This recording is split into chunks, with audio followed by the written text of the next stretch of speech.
नमस्कार दोस्तों, इस बात से तो आप सब भी सहमत होंगे कि अच्छा स्वास्थ्य भी हमारी सेल्फ अपग्रेडेशन का ही एक पार्ट। तो आज के इस वीडियो में हम बात करेंगे जापानी लोगों के दीर्घायु और स्वस्थ जीवन के पीछे छुपे कारणों में से एक कारण की। दोस्तों, हम में से कौन नहीं चाहेगा कि हमारी और हमारी फैमिली मेंबर्स की हेल्थ अच्छी हो।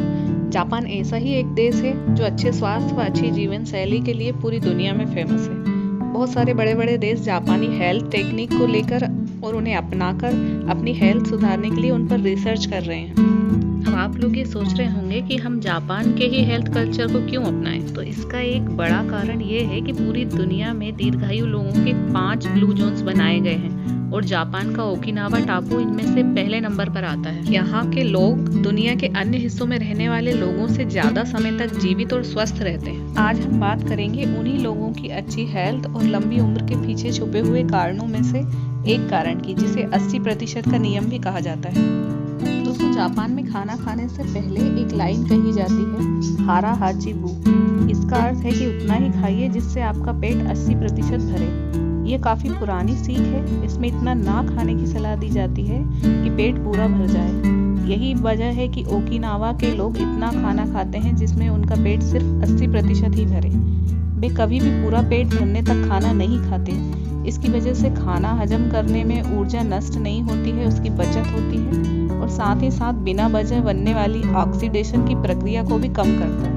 अब आप लोगों के मन में ये सवाल होगा कि हम ये कैसे जाने कि हमारा पेट अभी 80% भरा है या नहीं। वैसे तो ये जानने का कोई उपाय नहीं है कि हमारा पेट वाकई 80% भरा है या नहीं। इसलिए जब हमें लगे कि हमारा पेट भरने लगा है तभी खाना खाना बंद कर देना चाहिए।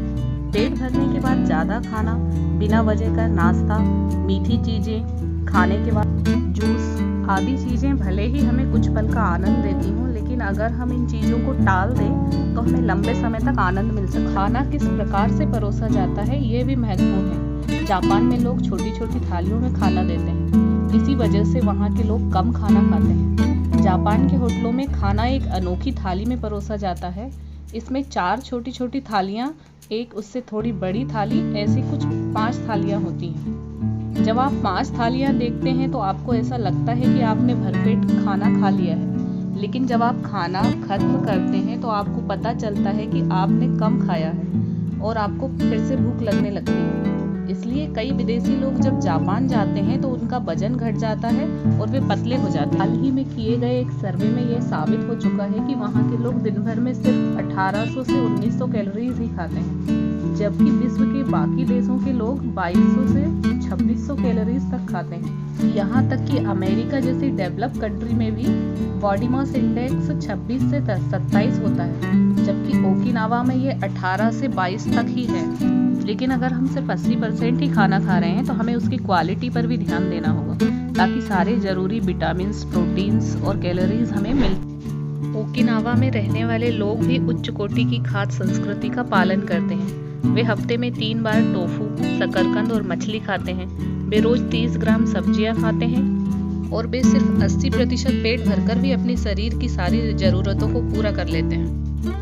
कुछ लोग शायद इस बात से सहमत ना हों, लेकिन किसी भी चीज की अति में नहीं जाना चाहिए। जरूरत से कम खाना ये मूल संकल्पना है। कितना खाते हैं हम, इससे भी ज्यादा महत्वपूर्ण ये है कि हम क्या खाते हैं। हम कितना खाते हैं इससे भी ज्यादा महत्वपूर्ण ये है कि क्या खाते हैं। इसलिए जो भी खा रहे हैं वो पौष्टिक होना चाहिए।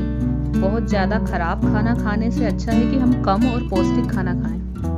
कम कैलोरीज लेना लंबा जीवन जीने के लिए इम्पोर्टेंट है। अगर ज़्यादा मात्रा में कैलोरीज लें तो आलस आने की संभावना भी ज़्यादा होती है और शरीर की पूरी एनर्जी उस खाने को डाइजेस्ट करने में ही लग जाती है। वैसे तो डायरेक्टली ये कहना कठिन है कि कम खाने से उम्र बढ़ती है, लेकिन कैलोरीज कम लेने से वजन घटना, मोटापा कम होना, दूसरे स्तर की डायबिटीज से बढ़ना, कैंसर जैसी बीमारियों को टालना ये जरूर संभव हो सकता है। वैसे 80% का नियम हफ्ते में 1 या 2 दिन व्रत करने से भी फॉलो किया जा सकता है। कई बार डॉक्टर्स भी जरूरी होने पर 5:2 के अनुसार मरीजों को हफ्ते में 2 दिन व्रत रखने की सलाह देते हैं। वैसे व्रत रखने के भी कई सारे फायदे होते हैं और उसका सबसे बड़ा फायदा ये है कि हमारा डाइजेशन सिस्टम ठीक से काम करने लगता है। फ्रेंड्स, मैं उम्मीद करती हूँ कि जो भी लोग अपनी हेल्थ को लेकर कॉन्शियस हैं, उन्हें ये वीडियो और 80% का जापानी हेल्थ ट्रिक जरूर पसंद आई होगी। आगे भी मेरे वीडियो में आपको जापानी हेल्थ ट्रिक एंड वेलनेस के नए नए फार्मूले देखने को मिलेंगे। इस वीडियो को एंड तक देखने के लिए आप लोगों का बहुत बहुत धन्यवाद।